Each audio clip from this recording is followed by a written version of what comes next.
DJ Bean joins us. He is a proud Oil man. DJ, what was going through your head last night as Evan Bouchard fired that one home to give the Oil the win? Not a drop of worry. That's what was going through my head. I figured, okay, here's where it ends. It's not going to overtime. I'm not worried. Haven't been worried for a second about this series. Why would I start now? Oh, look, Evan Bouchard scored. Seems like something he would do. Easy peasy. Fair enough. No, really... I mean, I was like yelling and doing and having a meltdown. Yeah. Vancouver scores, ties the game.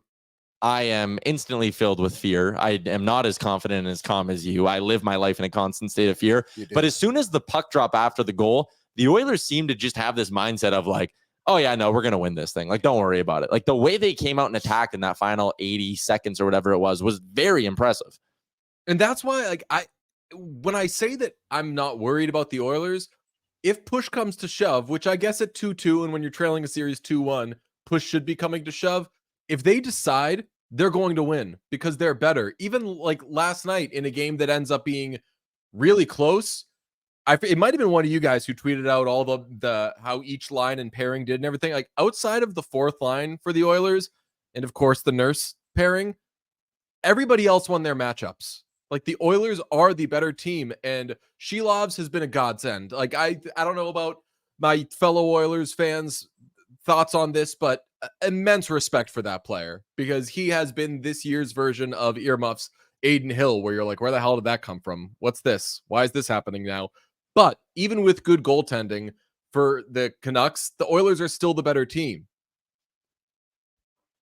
Yeah, again, the one thing, and we were just talking about keys to victory with Frank, and the one he said was get stops. Like Vancouver, for the most part, has been getting their stops. That's why this series is as close as it is. What did you make of Calvin Pickard coming through and stealing the show? Edmonton is now Pick City. I think that they did the backup goalie thing, which is when you put in a backup goalie, you tighten up, you take fewer chances on the back end. You know that you have to be adults there. And I think that the Oilers defensively did an admirable job. I think that obviously you give a lot of credit to the penalty kill and to Calvin Pickard for that double minor in the first period with Patrick Kane. But I don't know that Calvin Pickard had to stand on his head last night. There weren't a lot of moments where you're like, wow, robbed him. And conversely, the two goals he allowed were off a skate and off Darnell Nurse. So he did his job, did it well, didn't really have to get into like full robbery mode, maybe like the last 30 seconds of the game or whatever, but he didn't really have to stand on his head, which is nice. And it brings me to this. I say that I don't know if Pickard stood on his head or did all these things. I think that Stuart Skinner might have found a way to let in more than 2 goals last night. And that's just because he doesn't really have a B game right now. He's either on or he's completely off. So the goaltending change worked, even if we don't yet have an answer to, is Pickard the guy? Yeah, the way, and we kind of talked about this yesterday as part of the justification for why they're doing it. You look at Skinner and it's like, hey, ceiling way up here, floor way down here. Calvin Pickard is ceiling here, floor here. Like, I feel like it's a much more predictable result with Pickard, and that's why I think he's the guy in Game 5. I think so too. And right now you need slightly below average goaltending if you're the Oilers. Like some of these games, you're like, man, if Skinner was just kind of off, like Bruce Cassidy, when he coached in Providence, used to say about a lot of players, but I remember him saying it about Malcolm Subban, where he was like, yeah, he just doesn't have a B game. He has an A game, and that's great, but it's very common that players are not on their A game. So what are they when they're not on their A game? And for goaltenders especially, like Jeremy Swayman last night, I didn't think was fantastic. His rebound control wasn't good. He allowed 1 goal. He fought through it. He still turned in a good performance even when he wasn't at his sharpest. If Stuart Skinner was doing that, he'd still have the net right now. And you guys know, I love Stuart Skinner. Yep. But when he hasn't had it this postseason, which has been most of this series, he hasn't had it at all. So I will take the average to below average result from Pickard, knowing that it's the NHL playoffs. And for some stupid reason, backup goalies can look great. They can look amazing. Who's to say that Pickard doesn't turn in to the next Shilovs or the next Aiden Hill and bench way above his weight class? We don't know that. Stick with Pickard for now. It felt like yesterday, and you mentioned it, like the Oilers won a lot of their battles line by line, pair by pair. But it was just a general team performance. Is there anyone that really stood out to you besides like the obvious stars that played well? Anybody that I mean, I'm happy for Dylan Holloway, and I think that like that can be. I know, like long term, we're thinking with him, and like everything is life or death. Like, what is he going to be? What is the team doing to him and everything? If he's a representative second line wing, I'm pretty happy as an Oilers fan. Like, aren't you? And I'm saying not like they're forcing him into second line wing duty because they have to split up McDavid and Draisaitl, but like they're splitting up McDavid and Draisaitl because they feel without Adam Henrique, they can get away with it. That's a good little feather in Dylan Holloway's cap last night. I know that Knobloch spoke somewhat glowingly of him. Yeah, I wonder if Henrique is available and can play tomorrow night in Vancouver, what do you do? Because I want Dylan Holloway to stay there. And Knobloch said after the game, paraphrasing a bit, but like he was like, after what I saw, why wouldn't I give Dylan more opportunity? So I think Holloway stays on that second line regardless of Henrique. Do you go? I mean, Warren Fogle played a team low yesterday. He was their least used forward. Wait a minute. Okay. What if they make Adam Henrique their third line center and put Fogle and McLeod on the wings, and then Perry can go down the fourth line or sit in the stands, whatever? No way. No, I can't take Perry out after that Besser thing last night. That was funny. It was the greatest thing I've ever seen in my life. It was just absolutely the weirdest behavior. I've never seen anything like that. Like, we were trying to compare it to 2011 when the Bruins and Canucks were shoving their hands inside each other's mouths, being like, "What? Are you going to bite my hand?" Like, just standing and saying, like, "I am not going to cross-check you, but also there's no penalty for holding my stick." So, or for me holding my own stick, I mean. Fantastic behavior. And then you got Kane in the background that isn't sure what's going on. So that's perfect. Yeah, Kane actually does look relatively unengaged in that whole thing. He's just standing there gazing around. But yeah, man, I mean, I want more of that from Cory Perry, and we haven't been getting it. His only memories so far as an Oiler in the playoffs are dumb penalties. Like, I love that shit. Get under Brock Besser's skin a little bit. Or not get under skin, get in his head a little bit and have him be like, what the hell is this guy doing? Try to piss him off. Maybe he pops you, takes a penalty. Like, I need more of the rat Cory Perry than we've been getting so far in these playoffs. That's where my frustration comes from with him. Yeah, but I think that he can do it more. And it works better when you're ahead in a series. I think that the desperation rat stuff usually leads to a lot more penalties. But if I was talking about the Panthers and how they've been able to kind of beat the Bruins at historically their own game, which is like, have the Marchand type, or now it's have the Sam Bennett type, and he's getting away with stuff, and he's cheap shotting you, and all these things.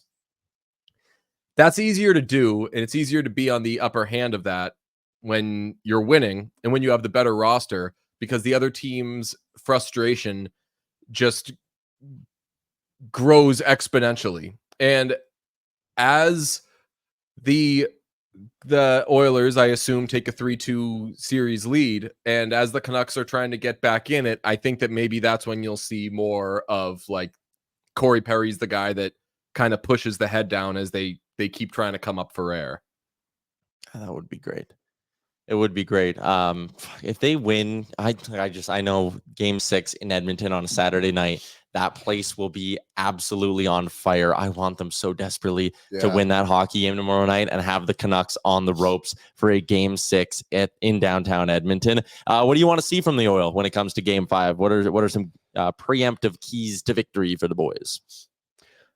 I mean, was it too cheap to say draw some penalties?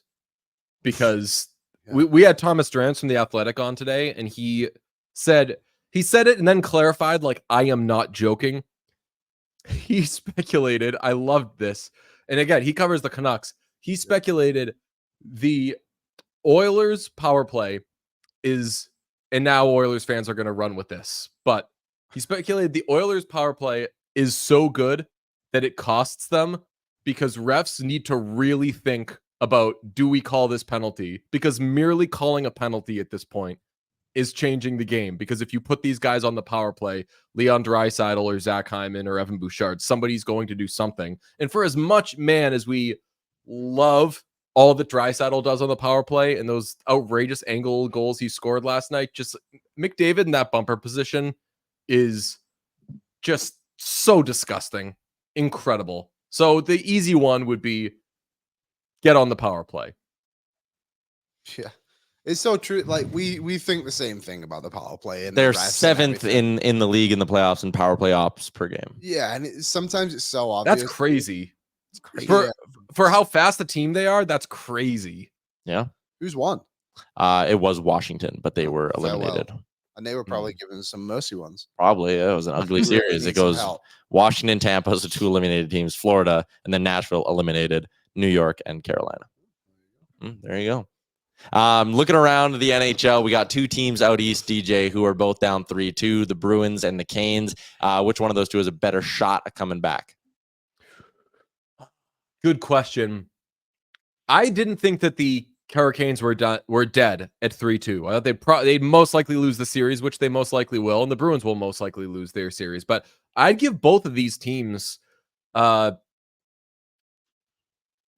like a 30% chance of coming back. Like, I never thought the Bruins were dead. I thought that if something can happen in Game 5, and then you get 2 days off for the first time in weeks for the Bruins, come home, get Brad Marchand healthy, get Jeremy Swayman a bit of a breather, because again, for as great as he's been, last night was a night where he at least looked a little tired.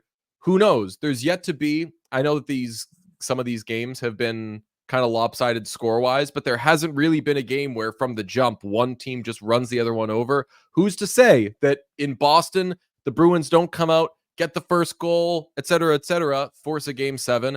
And then on the other hand, the Hurricanes roster is too good to just kind of roll over and die. People were getting way carried away when it was 3-0.